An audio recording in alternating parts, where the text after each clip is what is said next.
இன்றைக்கி ஒரு chicken gravy பண்ணலாம். அதுக்கு ஒரு 1/4 கிலோ சிக்கன் வந்துட்டு நல்லா சின்ன சின்ன பீஸாக கட் பண்ணி கழுவி வச்சுருக்கேன். கொஞ்சம் மல்லித்தழை எடுத்து வச்சுருக்கு. இது கூடவே ஒரு டீஸ்பூன் இஞ்சி பூண்டு பேஸ்ட், ஒரு 1/4 டீஸ்பூன் மஞ்சள் பொடி, ஒரு 2 டீஸ்பூன் சிக்கன் மசாலா, கொஞ்சம் உப்பு, மிளகாய் பொடி 1 டீஸ்பூன். இதில் போட்டு நம்ம நல்லா கலந்து வச்சிடலாம், மேக்னேட் பண்ணி வச்சிடலாம். இது கூடவே ஒரு டீஸ்பூன் அளவுக்கு தயிர் சேர்த்துக்கோங்க.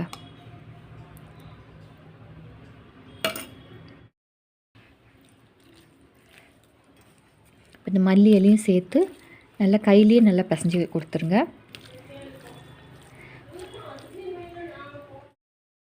நல்லா கலந்து விட்டுட்டு ஒரு 1/2 மணி நேரம் மூடி போட்டு வச்சுருங்க.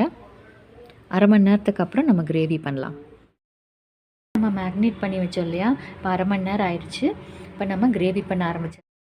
பேன் வச்சுருக்கேன், இது சூடாகிருக்கு. இதில் வந்துட்டு நம்ம தேங்காய் எண்ணெய் ஊற்றிக்கலாம். சிக்கன், மட்டன், மீன் இது எல்லாமே தேங்காய் எண்ணெயில் பண்ணிங்கன்னா ஒரு தனி டேஸ்ட் கொடுக்கும். ட்ரை பண்ணி பாருங்கள். எண்ணெய் சூடாகட்டும்.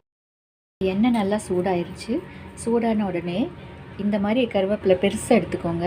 இதை நல்லா கழுவி தண்ணி இல்லாமல் உலர்த்தி வச்சது இதை அப்படியே எண்ணெயில் போடுங்க. ஒரு 2 மினிட்ஸ். ஏன்னா இந்த எண்ணெயில் இதோட எசன்ஸ் இறங்குறதுனால நல்ல ஃப்ளேவர் கொடுக்கும் சிக்கனுக்கு.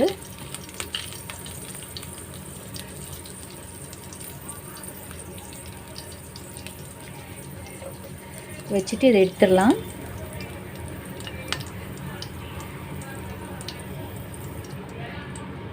எடுத்து வச்சுருங்க. இப்போ அதே எண்ணெயில் 2 பெரிய வெங்காயம் கட் பண்ணி வச்சுருக்கேன். கொஞ்சம் கருவேப்பிலை போடுங்க.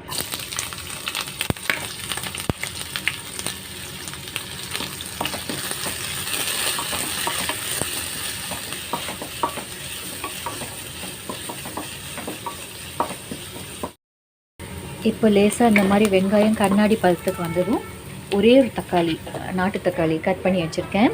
இது 2 பச்சை மிளகாய் இது போடுங்க. உங்களுக்கு காரம் ஜாஸ்தி வேணும்னா இன்னும் 2 மிளகாய் கூட போட்டுக்கலாம்.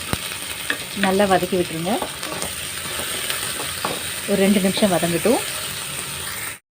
தக்காளி ஓரளவுக்கு வதங்கியிருக்கு. இப்போ நம்ம இந்த சிக்கனை ஆட் பண்ணிடலாம். இஞ்சி பூண்டெல்லாம் ஏற்கனவே இதில் கலந்து வச்சுருக்கோம், அதனால் மறுபடியும் வெங்காயத்தில் போட வேண்டியதில்லை. உப்பும் போட்டிருக்கோம். இப்போ ஸ்டவ் சிம்மில் வச்சுட்டு இப்போ மூடி வச்சுருங்க. ஒரு 2 மினிட்ஸ் மூடி வச்சுருங்க. இப்போது பாருங்கள், கொஞ்சமாக தண்ணி விட்டுருக்கு. நம்ம எந்த தண்ணியும் ஆட் பண்ணல, இந்த சிக்கனில் இருக்கிற தண்ணி. அது இல்லாமல் நம்ம தயிர் ஊற்றிருக்கோம் இல்லையா, மேக்னேட் பண்ணும்போது அதோடதும் சேர்ந்து இப்படி தண்ணி வருது. இந்த மாதிரி ஸ்டேஜில் நான் இந்த டம்ளரில் ஒரு 1/2 டம்ளர் தண்ணி ஊற்றுறேன். உங்களுக்கு கிரேவி கொஞ்சம் ஜாஸ்தி வேணும்னா தண்ணி கொஞ்சம் ஜாஸ்தி ஆட் பண்ணிக்கோங்க. இது மூடி வச்சிடலாம். ஒரு மீடியம் ஃப்ளேமில் வச்சுருங்க. சிக்கன் வேகட்டும்.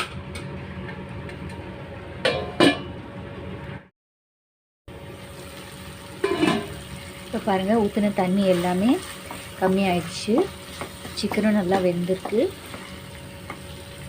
இப்போது நம்ம அந்த கருவேப்பிலை வறுத்து வச்சோம் இல்லையா, அதை போட்டுட்டு கொஞ்சம் மல்லி இலை போடுங்க.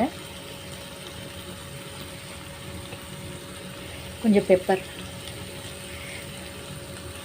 ஸ்டவ் ஆஃப் பண்ணிடுங்க. நீங்களும் இதே மாதிரி ட்ரை பண்ணி பார்த்துட்டு எப்படி இருந்ததுன்னு சொல்லுங்கள் கமெண்ட்டில்.